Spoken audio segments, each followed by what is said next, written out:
नमस्ते, जय हिंद दोस्तों। दुनिया वाले देख रहे हैं आप, और दुनिया वाले में बात करेंगे चीन नेपाल की। एक सवाल जो सबसे बड़ा सवाल है, चीन की तरफ से खारिज किया गया है, लेकिन सवाल जस का तस है, क्योंकि अब तो एक्सपर्ट भी इस ओर इशारा कर रहे हैं।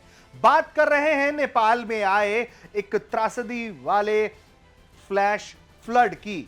इसके पीछे आरोप खुलकर नेपाल के पत्रकारों के गुट ने लगाया कि चाइना ने वक्त रहते हुए जानकारी साझा नहीं की। अगर ऐसा चाइना करता तो इतनी बड़ी त्रासदी नहीं होती, लोगों की जान बचा ली जाती, क्योंकि सैकड़ों सैकड़ों लोग इस वक्त मारे जा चुके हैं और हजारों लोग लापता हैं।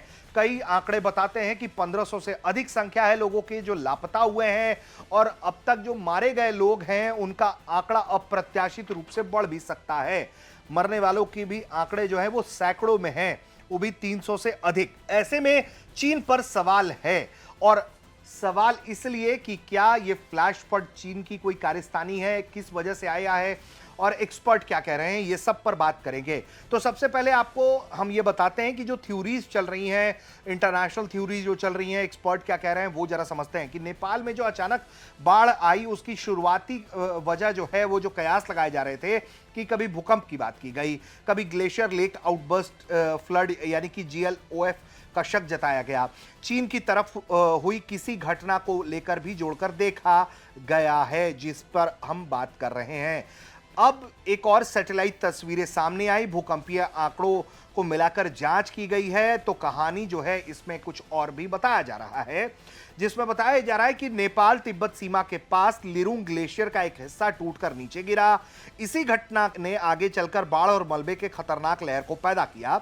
इसका असर सिर्फ नेपाल तक सीमित नहीं है, यह तबाही सिर्फ नेपाल तक नहीं सीमित है। तेजी से गर्म होते हिमालय का यह मिजाज भारत के लिए भी खतरे की घंटी हो सकता है। लेकिन बाढ़ आने के समय धरती में कंपन दर्ज हुआ था, इसी वजह से शुरुआत में भूकंप समझा गया।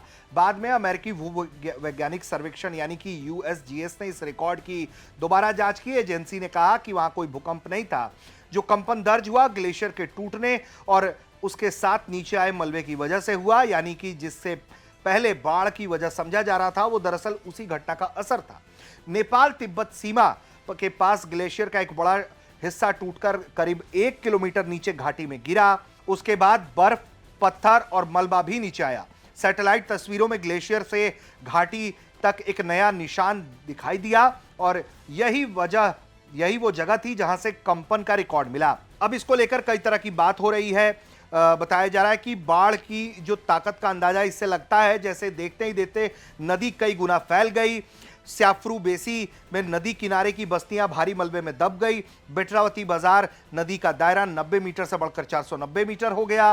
बिद्रू में हालात ऐसे रहे कि जहां नदी 100 मीटर से फैलकर 549 मीटर चौड़ी हो गई। शहर का किनारा इसकी चपेट में आया। जो नदी कुछ देर तक पहले तक सामान्य बह रही थी, वो देखते देखते अपना रास्ता कई गुना चौड़ा कर ली। अब इसको लेकर एक और जो जानकारी सामने आई है कि चाइना ने जो है वो चेतावनी दी है कि भट्टकोशी के उद्गम स्थल पर बना एक 20 लाख घन मीटर का ताल टूटने के लिए उसका जो खतरा है जो वो बढ़ रहा है। चीन के जल स्रोत मंत्रालय के मुताबिक भाटेकोशी नदी के उद्गम स्थल पर पानी का बहाव रुकने से करीब 20 लाख घन मीटर पानी का तालाब बन गया है, और इसी पर ओवरफ्लो ये होकर बहना शुरू हो गया है। चीन के दावों की माने तो अगले 3 दिनों में इस स्थान पर करीब 30 लाख घन मीटर अतिरिक्त पानी पहुंचने का अनुमान है।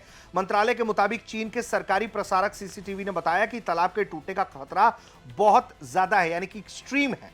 ये स्थान जो है वो नेपाल चाइना सीमा के पास चीन के केरुंग काउंटी में छोचेन नदी और पेरपू छांगपो नदी के संगम पर है। यह नेपाल के रसुआगढ़ी नाके से करीब 2.5 किलोमीटर दूर है, यानी कि एक बड़ा खतरा इधर आ रहा है। तो चाइना ने इस बार तो बता दिया कि देखो एक खतरा है और इस तरीके की स्थिति है, लेकिन पहले के खतरे को उसने नहीं बताया। और यही वजह है कि जब नेपाल से में जो तिब्बत सीमा के पास जो भीषण बाढ़ आई, उसकी भूमिका पर चीन को लेकर सवालों के दायरे में खड़ा किया गया। नेपाल के पत्रकारों ने एक समूह ने आरोप लगाया कि चीन ने बाढ़ के खतरे को लेकर नेपाल को समय रहते सूचना नहीं दी। इन आरोपों के बीच जो है अब एक्सपर्ट्स जो है भारत के एक ग्रुप कैप्टन प्रबीर पुरोहित हैं, डिफेंस एक्सपर्ट, उन्होंने इस पर चीन से सवाल पूछे हैं। सुनिए। इस दुर्घटना में हमें ये जानना बहुत जरूरी है कि क्या इसके पीछे सिर्फ निसर्ग है, नेचर है, या इसके पीछे कुछ और है। और इसलिए मेरा शक जो है वो इस बात पे जाता है कि चीन के पास इतने सारे सैटेलाइट है, उपग्रह है, फिर भी क्या उनको ये पता नहीं था कि ऐसे कुछ होने वाला है, या ऐसे कुछ हुआ है, और अगर पता होता तो क्यों उन्होंने ये बात नेपाल को नहीं बताई? क्योंकि नेपाल और चीन के बीच में ऐसे डेटा शेयर करने का एक समझौता है, जैसे कि हमारे और चीन के बीच में भी है।